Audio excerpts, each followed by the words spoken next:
Hi guys, welcome to another video. So this is something that I want to share with you guys because I found it interesting. Recently there was a summit of the BRICS in Russia.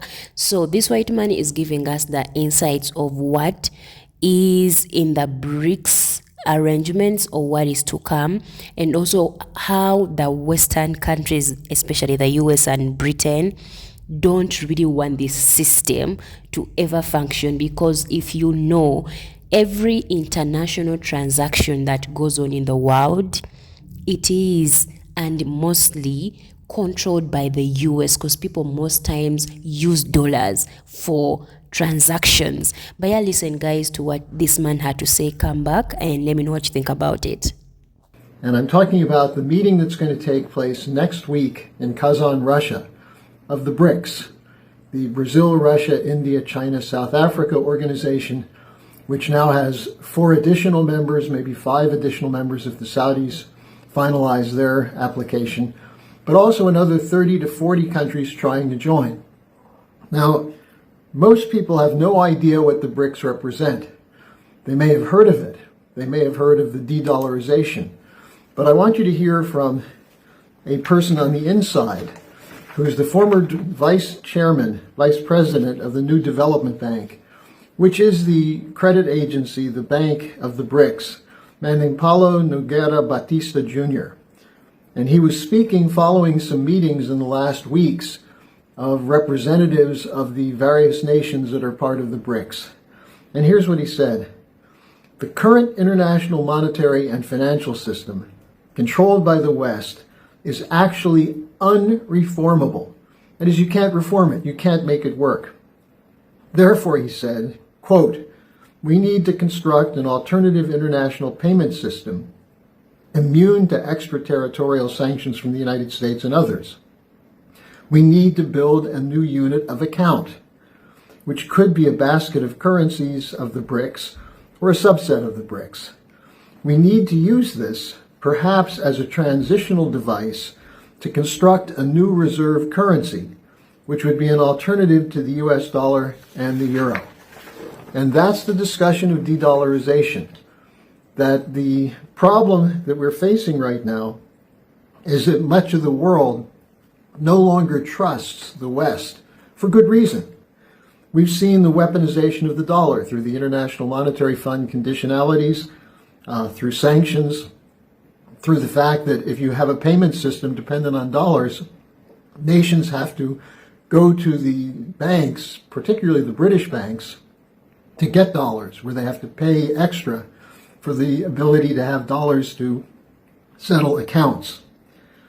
Now, this has added to the consolidation of power of the central banks, which is at the heart of the idea of the Great Reset. Now, in order to avoid this weaponization and to avoid the power of the private central banks, because central banks are not controlled by governments, they're controlled by the private banks. In order to overcome that, you need to develop a new system, an economic development system, to replace a monetary system. Now, what's the problem with a monetary system? Well, on the one side, you have radical monetarism, that is financialization, the idea that you make money by betting on financial instruments, buying and selling, going short, and so on. Does that add anything real to the economy? No. In fact, it subtracts. It increases the overall debt. It decreases the ability of nations to have credit to invest in areas of real physical economy. Furthermore, you have the advance of, or the move to get rid of sovereign nation states, because in case nations object to the weaponization policies, the fact that they can't get credit, the fact that their goods are essentially stolen through looting, that means that there's no sovereignty. So nations are looking to restore sovereign rights. But it also is a technocracy. The current system is trying to replace representative governments, because they say that if constituents have influence on the people who make the laws, then it takes power out of the hands of the bankers and puts it into the population. And they don't want that. They don't want an American system-style government outside of or anywhere in the world. The biggest insult, and people need to understand this, the reason why South Africa was put into BRICS is because they need South Africa. We have uranium. Uranium powers fuel, so nuclear. It's the fuel for nuclear, right? We're in the top 10 of the largest producers of uranium in the world. Our uranium deposits, I believe, we're definitely number one, but scientists are saying, hey, top 10, other countries also have it, you know, and many of them, they lie about minerals because they're trying to get Africa to lessen the price. People don't know this. When you read state security documents, there are countries that have lied about minerals just so Africa can become a bit calm. Because if we knew that we're the only ones who have it, we'll be stronger. But we'll get to that. If we've got the fuel for nuclear and we continue shipping it to other countries, why aren't we building our own nuclear power stations? Is it because we don't have enough funds? Okay, why are you giving us 160 billion to build windmills instead of nuclear? Why was Jacob Zuma shut down when he spoke about nuclear? And many others agreed. CSIR agreed. And they said nuclear is the way. Why is it that everybody who's now close or friends with the one who's ruling is now building an independent power station? And remember, South Africans won't question this because we're under pressure. We're under pressure. Load shedding has taken away jobs. Load shedding has frustrated. There is no South African that is not at breaking point. So if anybody tells you we are building solar to try and help, you listen. In fact, you'll be grateful. But the truth is that was never the right choice. It was a choice that was carved for us to make sure that we never become the giant that we need to become. Because when you ask Arise and say, Mpo, what are the policies? I immediately tell you, fourth industrial revolution. We're building manufacturing hubs. We're building medical devices. We're building moving cars. I immediately go to manufacturing. And immediately they'll say, let's tame him. Yes, it's possible through 3D printing. Yes, your blockchain can work. Everything you said is right. Where will you get the electricity? Because where there's no nuclear, these things become very difficult to do. Nuclear is the bedrock of the fourth industrial revolution. They saw it coming to say, there's a generation of young people that are into tech that understand how things work. These young people might give us issues in the future. Kill them quick and use electricity to do so. Because not that I have issues with all these things. The issue for me, the biggest issue is in the future, yes, solar panels and everything will give us electricity for what, 5 years? Yeah, we'll come out of load shedding for 5 years. But after that 5 years, we are back to square one, even worse. What could have given us enough energy to build a strong nation? Where everywhere around the world, they say, if you want to build something, in Africa, they have electricity, they have the minerals. Literally, it's in the ground. Whatever you want to build, just go and dig, it's there in the ground.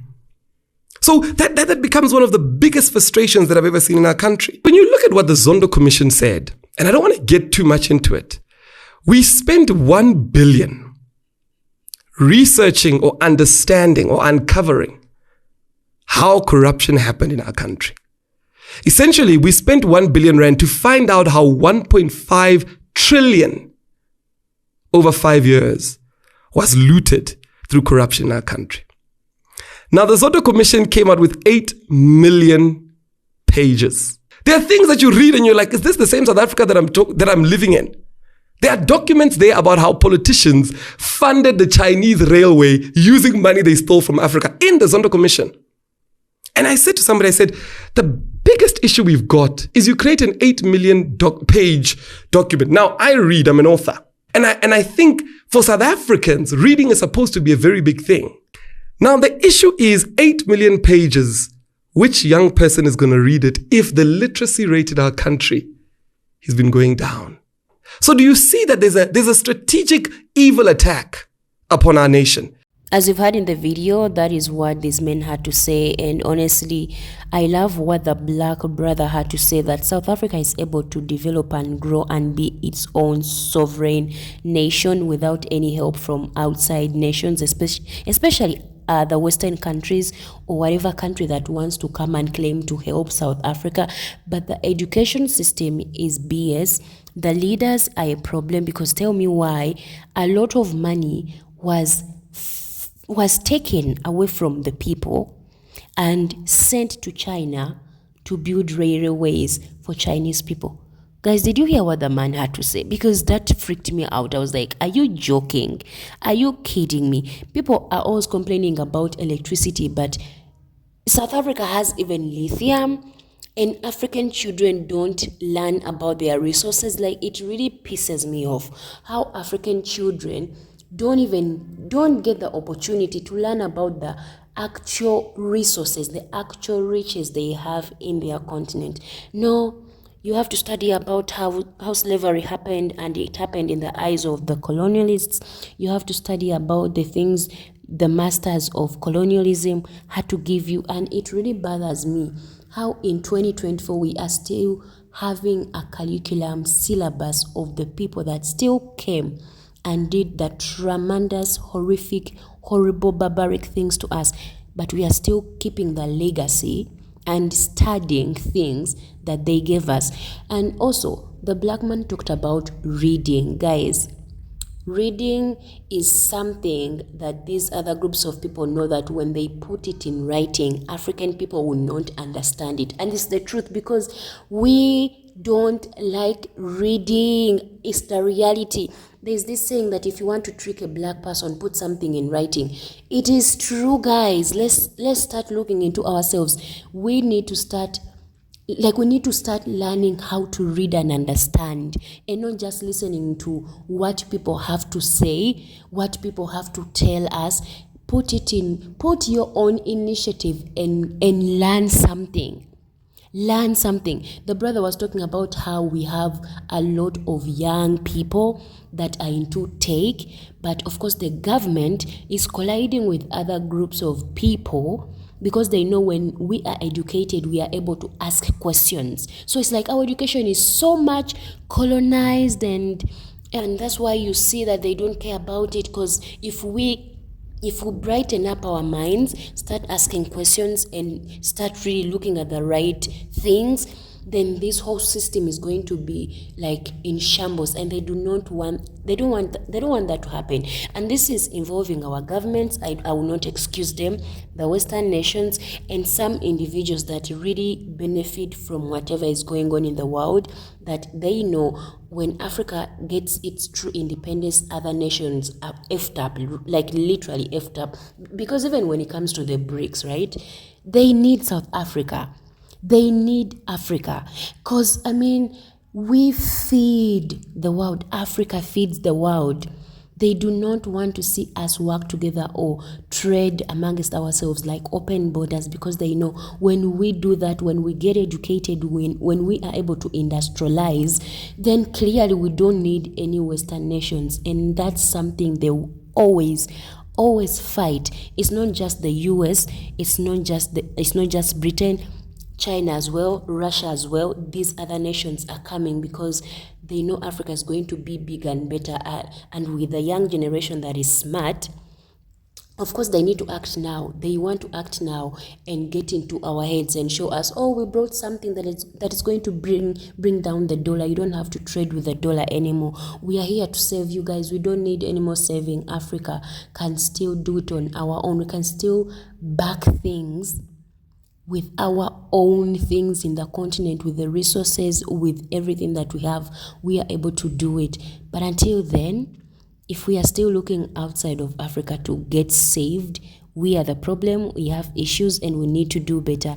We need to do better. You see, the West is really doing the most to not see any change. So if we are still also waiting to see the BRICS come and, our new savior has arrived, Africa still has a long way to go, and it's just not a pretty thing to look at. But yeah, guys, let me know your thoughts on it and what the white man had to say as well. Yeah, thanks for watching, guys. I'll see you in the next video. Thanks for watching.